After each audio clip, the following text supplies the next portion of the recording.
বড়দিনের সন্ধ্যায় মালদহের চাঁচলে দুঃসাহসিক ডাকাতি। সোনার দোকানে হাতে আগ্নেয়াস্ত্র নিয়ে সোনার দোকান থেকে ছিনতাই করে পালানোর সময় শূন্যে এক রাউন্ড গুলি দুষ্কৃতীদের। স্থানীয় সূত্রে জানা গেছে 3 থেকে 4 জনের সশস্ত্র দুষ্কৃতীদের মুখ ঢাকা ছিল। পালানোর সময় শূন্যে গুলি চালিয়ে বাইক নিয়ে পালিয়ে যায়। ঘটনা সন্ধ্যে 7টা নাগাদ মালদহের চাঁচল সদর ঢাকা জুয়েলারি দোকানে। ঘটনায় ব্যাপক চাঞ্চল্য, এলাকা জুড়ে আতঙ্কের বাতাবরণ। ঘটনাস্থলে চাঁচল থানার পুলিশ।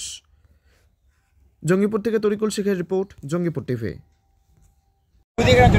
বড় দুঃসাহসিক ডাকাতি এবং 5 জনের ডাকাত দল, প্রত্যেকের মাথায় হেলমেট ছিল, কাউকে একটা মতো চেনা যাচ্ছে না। ভিতরে ঢুকে সর্বস্ব লুট, একেবারে শহরের বুকে এই ধরনের ডাকাতি ভর সন্ধ্যায় উৎসবের মরশুমে। ভয়াবহ ঘটনা।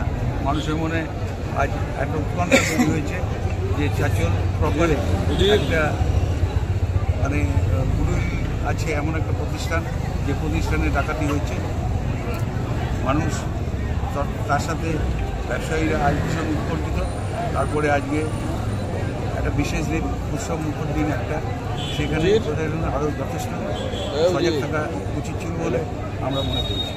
বলছি দাদা, স্থানীয় বাসিন্দারা অভিযোগ করছে পুলিশকে ঘিরেও তারা বিক্ষোভ দেখায়, পুলিশের সঙ্গে ধস্তাধস্তি, পুলিশ নাকি একটু দেরিতে এসছে। এই মানুষ একদম চাঁচল শহরে একদম বুকে, চাঁচলের বুকে ভর সন্ধ্যা 6:40 যে দুঃসাহসিক ঘটনা ঘটিয়ে দিয়েছে, তাতে মানুষ আতঙ্কিত হওয়ার যথেষ্ট কারণ আছে। প্রশাসনকে আগামীতে অনেক বেশি সচেষ্ট হতে হবে যাতে এই ধরনের ঘটনা না ঘটে। আপনারা কতটা আতঙ্কিত? কোনোভাবে আতঙ্কিত, কারণ যে সময় ঘটনাটা ঘটেছে এটা আমাদের প্রত্যেক প্রতিষ্ঠান, প্রত্যেকটি দোকান সেখানে খোলা ছিল। এই ধরনের ঘটনা এই ভর সন্ধ্যায় যদি ঘটে তাহলে বলতে হবে যে প্রশাসন অনেক বেশি শিথিল ছিল। তাহলে কোথাও কি পুলিশের একটা হালকা নজরদারি দেখাই যাচ্ছে? একেবারে ডাকাত দল শহরের বুকে ঢুকে যাচ্ছে। একদম মানুষের এই অভিযোগ উপেক্ষা করা যায় না। কি নাম? প্রাণ গোপাল। কি দায়িত্বে রয়েছে?